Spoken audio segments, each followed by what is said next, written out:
অনেক দিন হলো কোনো বড় ভিডিও আপলোড করা হয় না। আসলে ফোনে কোনো ভিডিওই ছিল না। ঈদে বাবার বাসায় গিয়ে গতকালকে আসা হয়েছে। আর তারপরে আজকে রান্নাবাড়া করে ভিডিও মেক করে তারপরে আবার ফেসবুকে রেগুলার হয়েছি। একদমই তো ফেসবুকেও আমি রেগুলার ছিলাম না, অ্যাক্টিভই থাকতে পারিনি যেহেতু ফোনে ভিডিওই নাই।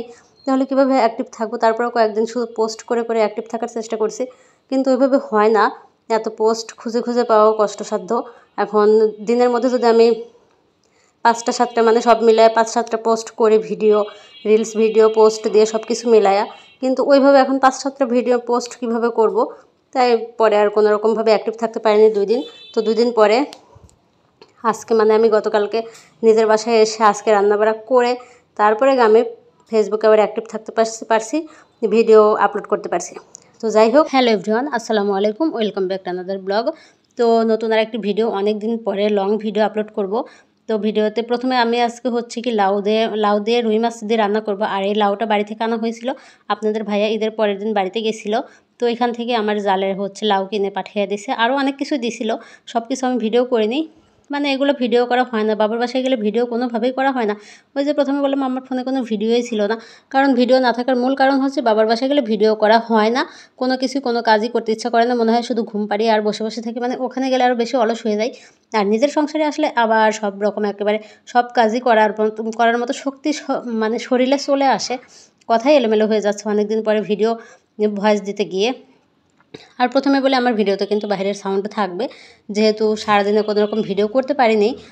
সকালে রান্না করছি, তারপরে আমি এখন ভিডিওটা এডিট করে তারপরে আপলোড করব।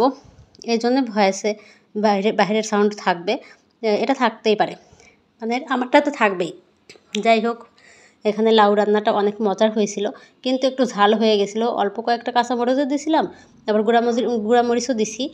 এই জন্য হয়তো একটু ঝাল হয়ে গেছে, যেহেতু খাওয়া হয়েছে তাই বলেই দিচ্ছি। আর মাছটা আমি খুব বেশি ভালোভাবে ভাজতে পারিনি। আমরা তো কড়া ভাজাটাই পছন্দ করি, কিন্তু ভাজতে পারিনি কারণ চুলার গ্যাস শেষও হচ্ছে না, আবার মানে গ্যাস কিনতেও পারতেছি না। টিপ টিপ করে জলে রান্না করতে গেলে এত সময় লাগে যে রান্নাই শেষ হতে চায় না। যাই হোক, এখানে লাউ রান্নাটা হয়ে গেছে। লাস্টে আমি একটু জিরা গুঁড়া দিয়ে দিছি, যেহেতু কোনো রকম বাটা মশলা বা কোনো কিছুই ছিল না, এই জন্য হালকা একটু জিরা গুঁড়া দিয়ে দিছি। আর এখানে হচ্ছে 5 মিশালি শাক আছে। মানে আমার জামাই যখন বাড়িতে গেছিলো তখন আমার জালেরা, যেহেতু আমার ননদ নাই, শাশুড়ি আছে আর জালে আছে 4টা। মানে আমার হচ্ছে 5টা, সরি, আমার জামাইরা হচ্ছে 5 ভাই, আমি হচ্ছে সবার ছোটো।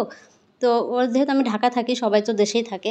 তো ওরা লাউ শাক আরও জমি থেকে কিছু শাক সবজি তুলে দিছিল, কচু শাক তুলে দিয়েছিলো, সেগুলোর আর ভিডিও করতে পারিনি। তো কচু শাকটা খাওয়া হয়ে গেছে পিটুলি রান্না করে, কারণ আমাদের উত্তরাঞ্চলে কিন্তু কচু শাক পিটুলি বলে। তো অনেক দিন পরে খাইছিলাম, অনেক মজা হয়েছিল। আর এখানে যে আমি শাকটা ভাজি করে নিচ্ছিলাম, তো শাক ভাজিটা অনেক মজার হয়েছে, লাউ শাকটাও। তো যাই হোক, কথা বলতে বলতে কিন্তু রান্না বাড়া শেষ। তো সবাই ভালো থাকবেন, সুস্থ থাকবেন, আল্লাহ হাফেজ।